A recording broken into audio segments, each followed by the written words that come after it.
एक समय की बात है, बजरंगपुर नाम का एक बहुत ही सुंदर गांव हुआ करता था। उस गांव में मंगेश नाम का एक गरीब आदमी अपने छोटे पुराने झोपड़ी में किसी तरह अकेला रहा करता था। मंगेश का इस दुनिया में कोई नहीं था। उसके माता पिता उसे 15 साल की उम्र में ही उसे इस दुनिया में अकेला छोड़कर जा चुके थे। उसी समय से मंगेश अपना गुजारा और अपना पेट पालने के लिए गांव के ही होटलों में बर्तन साफ करने का काम किया करता था, जिससे उसके जीने भर का गुजारा हो जाया करता था। इतना ही नहीं, मंगेश अपनी थोड़ी बहुत आमदनी बढ़ाने के लिए अपने छोटे से बारी में थोड़ी बहुत सब्जी उगाता और शाम को बाजार जाकर बेच दिया करता था।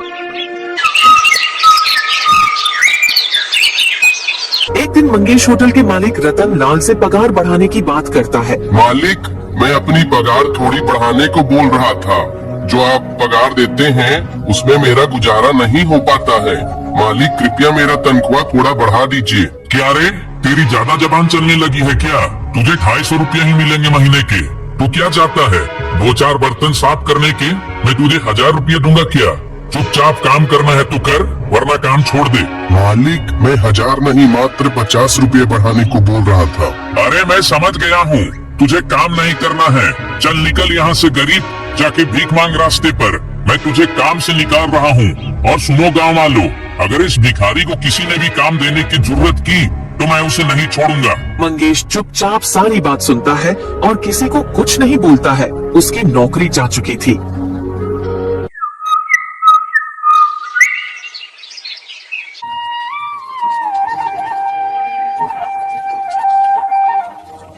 अरे रवि भाई, मुझे 1 किलो चावल दे दो।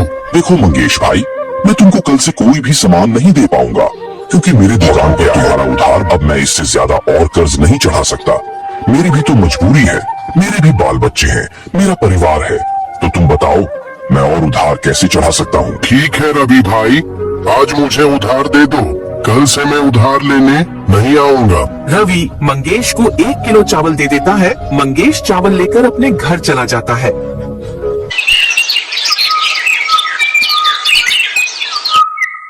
ऐसे ही देखते 2-3 दिन बीत जाते हैं।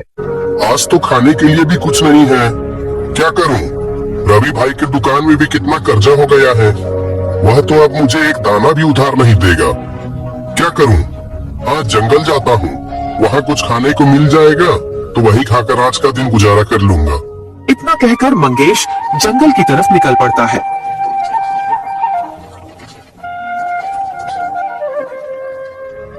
मंगेश पूरा जंगल घूम लेता है, लेकिन उसे जंगल में एक भी फल फूल नहीं मिलता है। फिर मंगेश भूखा प्यासा परेशान होकर एक पेड़ के नीचे बैठ जाता है। हे भगवान, अब मैं क्या करूं? मुझे कुछ भी खाने के लिए नहीं मिल रहा है और मेरे पास कुछ काम भी नहीं है। अब मैं क्या करूं भगवान, आप ही बताओ। तभी मंगेश की नजर एक खरगोश पर जाती है। वह देखता है कि खरगोश अपने जादू के गोले से फल प्रकट करता है। अरे बस इतना सा फल? नहीं नहीं, मुझे और फल चाहिए। मेरा पेट इतना में नहीं भरेगा, मुझे और फल चाहिए। खरगोश अपने जादू के गोले से फिर जादू करता है और इस बार ढेर सारे फल प्रकट हो जाते हैं। मंगेश यह सब दृश्य बैठे बैठे देख रहा होता है।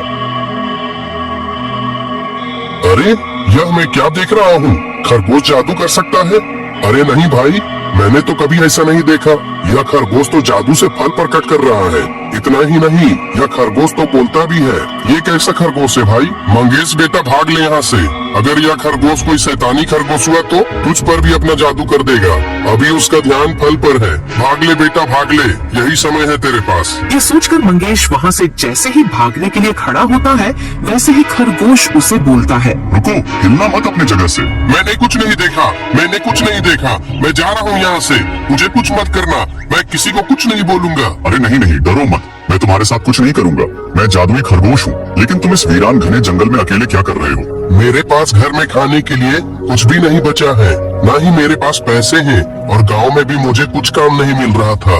इसलिए मैंने सोचा कि जंगल जाकर कुछ फल फूल खाकर आज का गुजारा कर लूंगा। बस इतनी सी बात है, तुम रुको। फिर खरगोश अपने जादू से ढेर सारे ताजा ताजा फल प्रकट कर देता है। ये लो मेरे प्रिय दोस्त, ये सारे फल तुम अपने घर ले जा सकते हो और तुम्हें जो भी चीज की जरूरत हो वह तुम मुझे बताओ। मैं तुम्हारी सारी इच्छा पूरी कर सकता हूँ। धन्यवाद मेरे दोस्त, मेरा कोई दोस्त नहीं है और न ही कोई मेरा परिवार में से है। मैं अपने घर में अकेला ही रहता हूँ। क्या तुम मेरे दोस्त बनोगे? दोस्त, मुझे तुम्हारे बारे में सब पता है। दरअसल मैं भी तुम्हारे ही तरह बिल्कुल अकेला हूँ। मुझे भी एक मित्र की आवश्यकता है। अगर तुम मेरे मित्र बनोगे तो मुझे बहुत खुशी होगी। क्यों नहीं दोस्त, तो आज से हम दोनों दोस्त हैं। हाँ हाँ, क्यों नहीं मेरे प्यारे दोस्त। मंगेश और खरगोश दोनों दोस्त बन जाते हैं। फिर मंगेश खरगोश को अपने घर ले जाता है।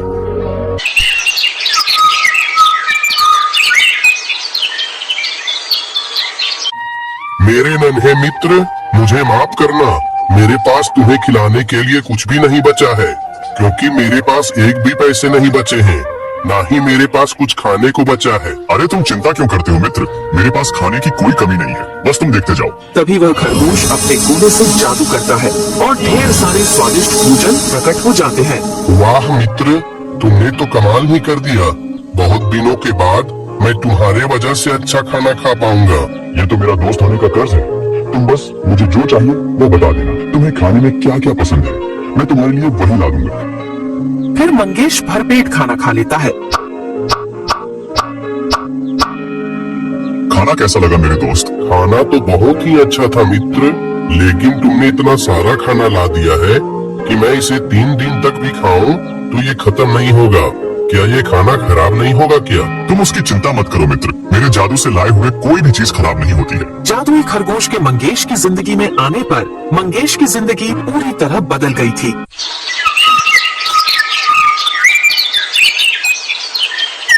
धीरे धीरे मंगेश जादुई खरगोश की मदद से बहुत अमीर हो जाता है।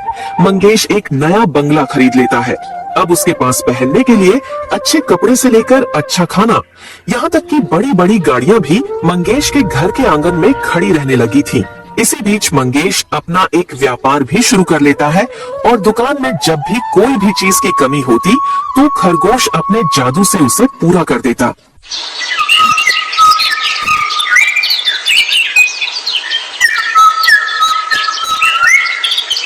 मंगेश की तरक्की देखकर सारे गांव वाले हैरान हो जाते हैं। अरे भाइयों, मंगेश को देख रहे हो ना आप लोग? होटल में बर्तन साफ करने वाला आदमी आज इतना अमीर कैसे हो गया?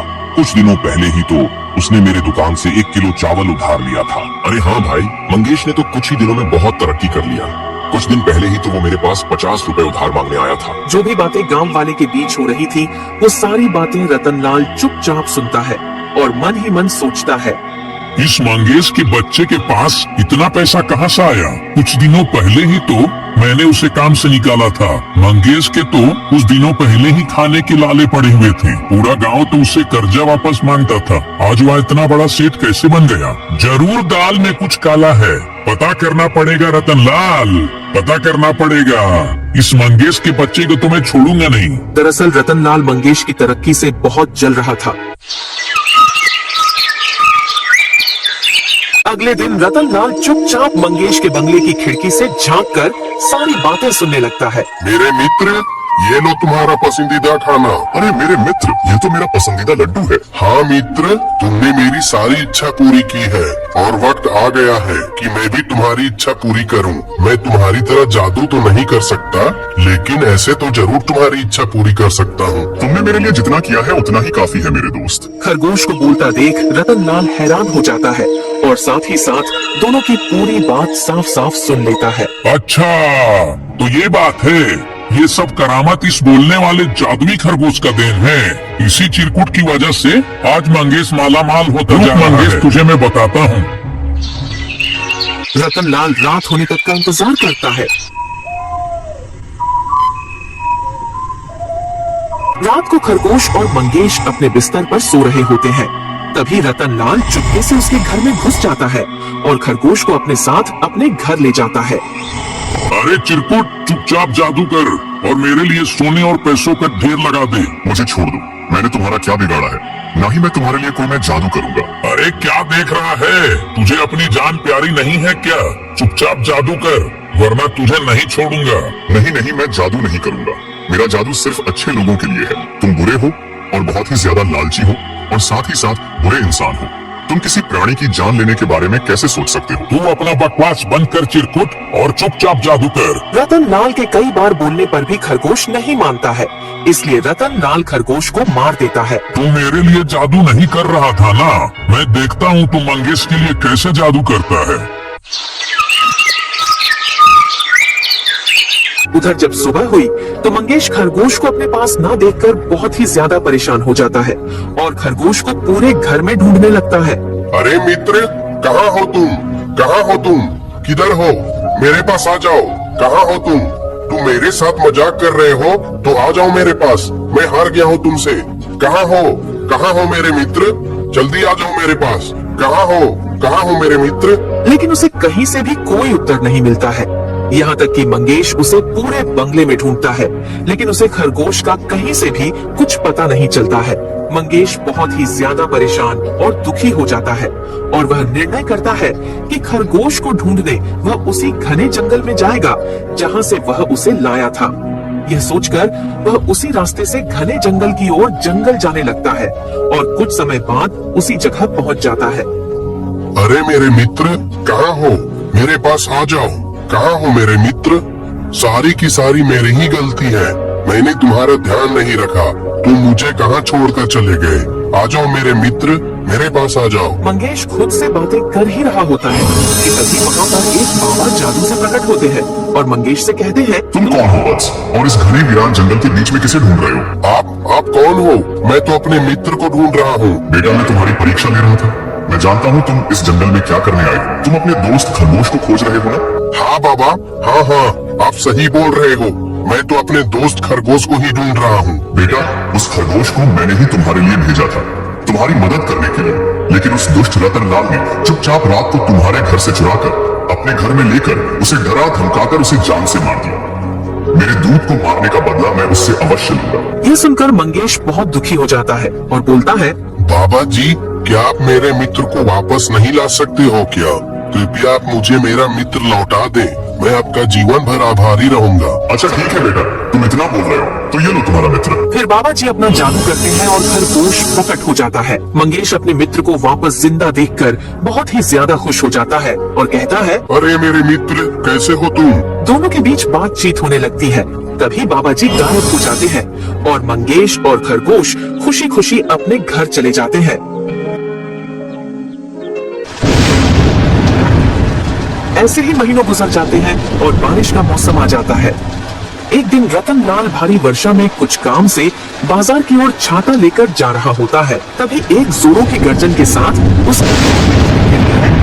उसकी वहीं पर अकाल मृत्यु हो जाती है।